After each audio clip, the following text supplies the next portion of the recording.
नमस्कार, मैं तरुण गोस्वामी।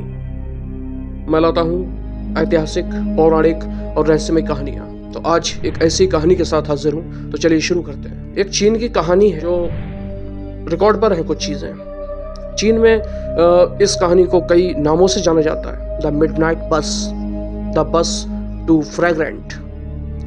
एक है रूट नंबर 375, एक रात की रहस्यमय कहानी है 14 नवंबर 1995, यानी 14 नवंबर 1995 की बात है। कहानी बीजिंग की है। महीना नवंबर का था और ठंड ज़्यादा थी, कोहरा भी था। उसी रात को 1995 की उस रात को रूट नंबर 375 की एक बस चलती है। Yuan Ming Ayaan bus terminal पर इसे रुकना था और ये उस रात की आखिरी बस थी। पूरे दिन में जितनी बसें चलती हैं उसमें ये आखिरी बस थी। इसकी मंजिल थी जियांगशांग, फ्रेग्रेंट हिल्स, उसका आखिरी स्टॉपेज था। रूट नंबर 375, रूट नंबर 375 रात का वक्त था और आखिरी बस थी। अपने वक्त से ये बस चलती है और टर्मिनल से निकली कई मुसाफिरों को अलग अलग स्टॉप पर उतारते हुए आखिर में 5 या 7 स्टॉप और पूरे करने थे, फिर ये पहुंच जाती अपनी मंजिल पे। इसमें एक कंडक्टर था, एक ड्राइवर था। मंजिल पर पहुंचने से 6 स्टॉप पहले एक कपल सवार हो जाता है। उनके साथ एक बुजुर्ग औरत और एक यंग लड़का। ये 4 लोग इस बस में सवार हो जाते हैं। बाकी सभी लोग उतर चुके थे इस बस से। यानी अब कुल मिला के बस में एक कंडक्टर, एक ड्राइवर, एक बुजुर्ग महिला और एक लड़का था। ठंड ज्यादा थी और सन्नाटा भी था। आखिरी बस थी, रात का समय था और रात में वैसे भी लोग बहुत कम निकलते हैं। जिस रास्ते से ये बस निकल रही थी वहाँ पर बहुत सन्नाटा और खामोशी रहती थी, क्योंकि शहर का बाहरी इलाका था। मंजिल से 4 स्टॉप पहले अचानक ड्राइवर को एक बस स्टॉप पर जहां बस रुकती है 2 लोग नजर आते हैं। ड्राइवर को पता था कि ये मुसाफिर है, वो बस रोक देता है। बस के अंदर सिर्फ 4 ही लोग थे, ये मैं पहले ही बता चुका हूँ। तो 2 लोगों को देखकर ड्राइवर गाड़ी रोकता है। दोनों बस के पिछले दरवाजे से अंदर दाखिल होते हैं तो वो दिखता है कि वो 2 नहीं बल्कि 3 आदमी हैं। उन्होंने तीसरे शख्स को ऐसे पकड़ा रखा था जैसे वो किसी को सहारा देके चला रहे हों। हालांकि उनका चेहरा साफ नहीं था।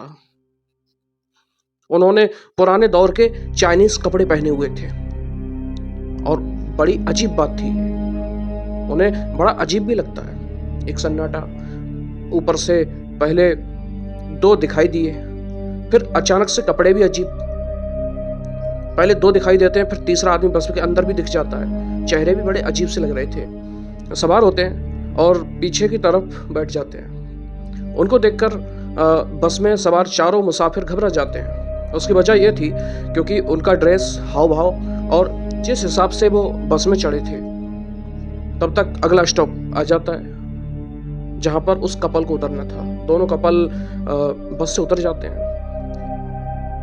बस आगे बढ़ जाती है। अब बस में 4 लोग, एक बुजुर्ग लेडी, एक यंग लड़का, एक बस ड्राइवर, कंडक्टर और वो 3 मुसाफिर और, यानी अब 7 लोग बस में थे। इसमें जो कंडक्टर थी वो महिला थी और अब इसमें यह भी था कि जो लड़का बैठा था उसके ठीक पीछे वाली सीट पे बुजुर्ग महिला बैठी थी। उस बुजुर्ग महिला की नजर बार बार पीछे की तरफ जा रही थी। अब जैसे वो पीछे देखती तो अचानक घबरा जाती थी। काफी वक्त इसमें निकल जाता है। इसके बाद अचानक बुजुर्ग लेडी खड़ी होती है और एकदम से चिल्लाने लगती है। उसके आगे जो लड़का बैठा हुआ था उसे पकड़ लेती है, उसे डांटने लगती है और वो कहने लगती है कि तुमने मेरा पर्स चुराया है। लड़का भी घबरा जाता है, ये क्या हुआ? मैं आगे बैठा हूँ और ये लेडी पीछे बैठी है, मैं भला इसका पर्स क्यों चुराऊं, कैसे चुराऊंगा? लड़का भी लड़ने लगता है उससे। अब इन दोनों के बीच में जो झगड़ा हो रहा था, इसकी आवाज कंडक्टर और ड्राइवर तक जाती है। कंडक्टर पीछे आती है और पूछती है क्या हुआ। अब दोनों लड़ रहे हैं तो महिला कहती है इसने मेरा पर्स चुराया है। तो जो बूढ़ी औरत है वो कहती है कि अगले स्टॉप पे मुझे रोको और मुझे पुलिस कंप्लेंट करनी है, मुझे पुलिस के हवाले करना है इसे। वो दोनों बहुत समझाते हैं, कंडक्टर ड्राइवर भी, लेकिन बुजुर्ग लेडी मानती ही नहीं है और कहती है कि बस अगले स्टॉप पे रोको, मुझे पुलिस को इन्फॉर्म करना है। ड्राइवर को गुस्सा आता है, अगले स्टॉप जैसे ही आता है बस को रोक देता है। वो लेडी उस लड़के का हाथ पकड़ के उसको नीचे उतार देती है, दोनों नीचे उतर जाते हैं, बस आगे चली जाती है। लड़का गुस्से में कहता है, रात के वक्त ये आखिरी बस थी और आपने मुझे यहाँ उतार दिया, अब यहाँ पुलिस स्टेशन कहाँ है? बुरी औरत कहती है कि यहाँ कोई पुलिस स्टेशन नहीं है, ना उसके लिए मैंने तुम्हें उतारा है, मैंने तुम्हारी जान बचाई है। लड़का अचंभित रह जाता है, गुस्से में था, लेकिन आपने मेरी कैसे जान बचाई है? मुझे क्या हुआ है? आपने मुझ पर चोरी का इल्जाम लगाया। तो उसने कहा कि मेरे पास कोई और रास्ता था नहीं, मुझे इस तरह से उतरना था कि किसी को शक ना हो, खासकर वो 3 लोग पीछे बैठे हुए थे, मुझे अपने साथ तुम्हें बस से उतारना पड़ा। लड़का पूछता है कि ऐसी क्या बात हो गई? तो वो औरत कहती है कि जो 3 मुसाफिर अजीब से हुलिये में पीछे बस में सवार थे, बस स्टॉप पे तुमने देखा था, बोले मेरी नज़र उन्हीं पर थी। एक बीच में अचानक मैंने देखा कि जब हवा चली उनके कपड़े उड़ रहे थे। जब मैंने उन तीनों को ध्यान से देखा तो उनके पैर नहीं थे, जबकि वो बस में खुद से चल के सवार हुई थी। तो लड़का कहता है ये क्या है, आप ऊट पटांग बात कर रही हैं। औरत कहती है कि इतना मुझे तजुर्बा है, मेरी उम्र इतनी है, मुझे लगा था कि इंसान नहीं है कोई और है। लड़का क्या करता, सुनता रहा, फिर भी लगा कि कुछ अजीब बात है। थोड़ी देर के बाद बुजुर्ग महिला कहती है कि यहाँ पे एक पुलिस स्टेशन है, चलो हम लोग वहाँ पर ये चीज़ें बता देते हैं। तो बस स्टॉप पे उतरने के बाद अब ये पहला काम था कि इस इंसिडेंट के बारे में पुलिस को बताना, क्योंकि उस लेडी के हिसाब से वो तीनों नॉर्मल इंसान नहीं थे। हालांकि इससे पहले बस के अंदर जब वो घबरा रही थी तब लेडी कंडक्टर ने ये समझाने की कोशिश की थी कि ये लोग किसी ड्रामा कंपनी में काम करते हों और इस तरीके का ड्रेस पहना हो, और कहा था कि घबराने की ज़रूरत नहीं है, लेकिन तब भी वो मानती नहीं है। खैर वो उस लड़के को लेकर बस स्टॉप से नीचे उतरती है, उसके बाद पुलिस को कॉल करती है। दोनों अब पुलिस के सामने पहुंच जाते हैं। लेडी पुलिस को बयान देती है कि मैं अभी 375 रूट नंबर बस पे जो 5 स्टॉप पहले 3 बहुत रहस्यमयी लोग सवार हुए और मैंने उनको देखा, उनके कपड़े, उनके हुलिये, उनका चेहरा सब कुछ अजीब था। मैंने बहुत ध्यान से देखा कि उनके पैर नहीं थे। बहुत दावे से कहती है लेडी, बहुत दावे से कहती है, लेकिन पुलिस को ये सुन के बड़ी हंसी आती है। पुलिस वाले उसका यकीन नहीं करते हैं कि आज के ज़माने में भी ये लोग कैसी बातें कर रहे हैं। तो पुलिस को लगा कि या तो ये लेडी शायद तो मेंटल है। फिर लड़के से पूछा, लड़के की हिम्मत भी नहीं थी कि फिर लड़का पूरी कहानी बताता है अपनी कि कैसे साथ में सवार हुए थे। फिर ये लेडी मुझसे लड़ने लगी कि मैंने पर्स चुराया है, और उन लोगों से दूर करने के लिए हम दोनों रात को बस स्टॉप पे उतर गए और उसके बाद उन्होंने ये कहानी बताई। तो पुलिस ने दोनों की बात सुनी और उनको लगा कि ये लोग बकवास कर रहे हैं, बिना सिर पैर की बातें कर रहे हैं, उनका वहम हो सकता है। रिपोर्ट नहीं लिखी, आप लोग जाइए और हम देख लेंगे। अब लेडी वहाँ से अपने घर और लड़का अपने घर चला जाता है। बात यूं ही गुजर जाती है। 14 नवंबर की रात बीत जाती है। 15 नंबर की सुबह आती है। अचानक जिस बस डिपो में इस बस को गुजरना था, आखिरी बस थी, जिस जगह भी लेडी और लड़का उतरे थे, उसके बाद 4 स्टॉप के बाद अपनी मंजिल पे पहुंचना था, लेकिन ये बस 14 नवंबर की रात को वहां पहुंची ही नहीं थी। सुबह तक वो बस आई नहीं। जो बस डिपो का इंचार्ज था उसने सब कुछ पता किया, तो उसने कहा कि इस डिपो को 4 स्टॉप पहले देखा गया है, उसमें मुसाफिर भी थे, लेकिन उसके बाद से बस गायब है, बल्कि बस के ड्राइवर कंडक्टर भी गायब है। हर तरफ उन्होंने अपने लेवल पर पता किया। जब कहीं भी सुराग नहीं मिला तब उन्होंने जाकर पुलिस को कंप्लेंट कर दी। एक बस है, रूट नंबर 375 है, 4 स्टॉप तक वो बस दिखाई दी, मुसाफिर भी थे, और उसके बाद वो बस गायब हो गई। जिस 4 स्टॉप से पहले की जो बात थी, इत्तेफाक से उसी स्टॉप पे ये लेडी और वो लड़का उतरे थे। जब रिपोर्ट लिखाई गई तो पुलिस वालों के कान खड़े और सभी थानों को इन्फॉर्म कर दिया गया था कि एक ऐसे बस है और ड्राइवर समेत वो बस गायब हो चुकी। पुलिस ने तलाश करना शुरू किया। अब पुलिस वालों को याद आता है कि एक रात एक लेडी थी और एक लड़का था। उन्होंने बताया था कि एक बस ऐसे ऐसे 3 रहस्यमयी लोग चढ़े हैं उस बस में। अब पुलिस वालों के कान खड़े हो जाते हैं। पुलिस ने एक काम अच्छा किया था कि जाने से पहले महिला का और लड़के का एड्रेस ले लिया था। अब उन दोनों को बुलाया और सीरियसली पूछा। फिर उन्होंने पूरी कहानी बताई, पूरी कहानी, कैसे वो चढ़े और कैसे वो उतरे लड़ाई झगड़े के बाद, कैसे उस लड़के की जान बचाई, कैसे उस बुढ़िया को उनके पैर नहीं दिखे। सारी कहानी उसने पूरी बता डाली। जब ये खबर मीडिया में लीक होती है, उधर बस गायब हो जाती है, एक ड्राइवर या कंडक्टर गायब हो जाता है, एक अपने आप में बड़ी चीज़ होती है। तो मीडिया में खबर आती है, मीडिया में जब खबर आती है तो पुलिस के जरिए इस लेडी की और लड़के की कहानी भी मीडिया पे पहुंचती है और देखते ही देखते अगले दिन यानी कि 15 नवंबर की शाम को वहाँ के बीजिंग इवनिंग न्यूज़पेपर में स्टोरी फ्रंट पेज पर छपती है। उस लेडी की और लड़के की कहानी भी फ्रंट पेज पर छपती है। इसके अलावा लोकल चैनल्स के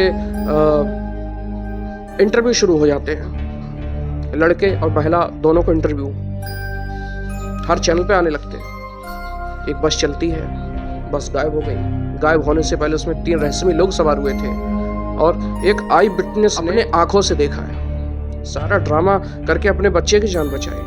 उनके उतरते ही उसके बाद 4 स्टॉप के बाद बस डिपो पर पहुंची और तब सारी बातें होती हैं, मीडिया में खबरें आती हैं, फ्रंट पेज पे आती हैं। इधर बस की तलाश कहीं मिल नहीं रही है। 2 दिन बीत जाते हैं। 14 तारीख की रात की बात है। अब 16 नवंबर आ जाता है। 16 नवंबर को अचानक खबर मिलती है कि जिस डिपो में इस बस को पहुंचना चाहिए था, जिस जगह पे वो लेडी और बच्चा उतरा था, उससे करीब 100 किलोमीटर दूर फ्रेग्रेंट हिल्स के पास एक नदी में एक बस डूबी हुई है। पुलिस की टीम मौके पर पहुंचती है, बस को निकाला जाता है। बस 375 रूट नंबर की ही थी। बस के अंदर से 5 लाशें भी बरामद की जाती हैं, एक ड्राइवर, एक लेडी कंडक्टर और 3 वही जो रहस्यमयी लोग चढ़े थे। लेकिन जब ये लाशें निकाली गईं तो वहाँ पर मौजूद लोग, पुलिस, फॉरेंसिक्स, वो सब सहम जाते हैं, क्योंकि उन 5 लाशों में से 2 लाशें बिल्कुल ठीक थीं, लेकिन बाकी की जो 3 लाशें थीं वो डिकम्पोज हो चुकी थी, सड़ चुकी थी, गल चुकी थी।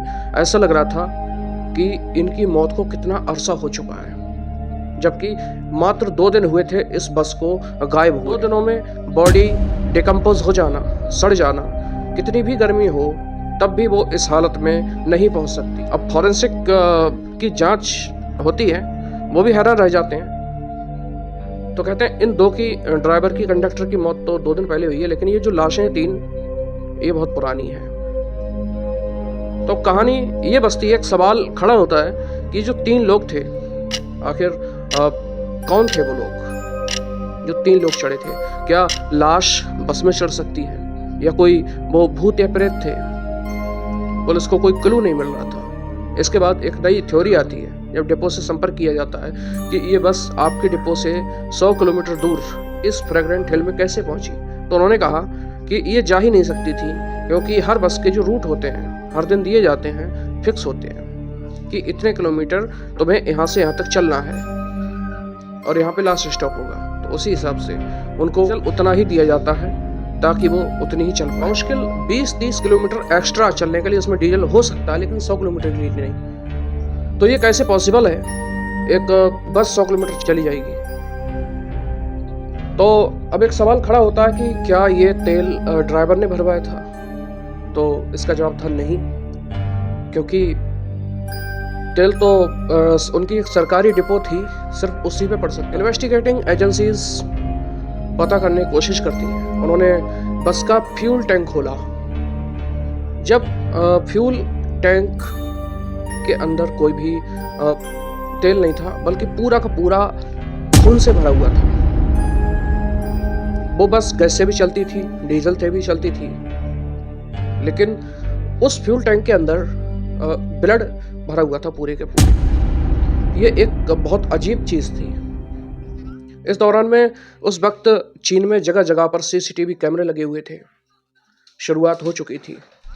और इत्तेफाक की बात है कि जहाँ पर ये लेडी और लड़का उतरा, सीसीटीवी कैमरा लगे थे, जब तक वो लेडी और लड़का सवार थे वहाँ पर दिखाई दी, और उसके आगे सीसीटीवी कैमरे लगे हुए थे, लेकिन बाकी सभी चीज़ें उसमें कैद नहीं हो पाई।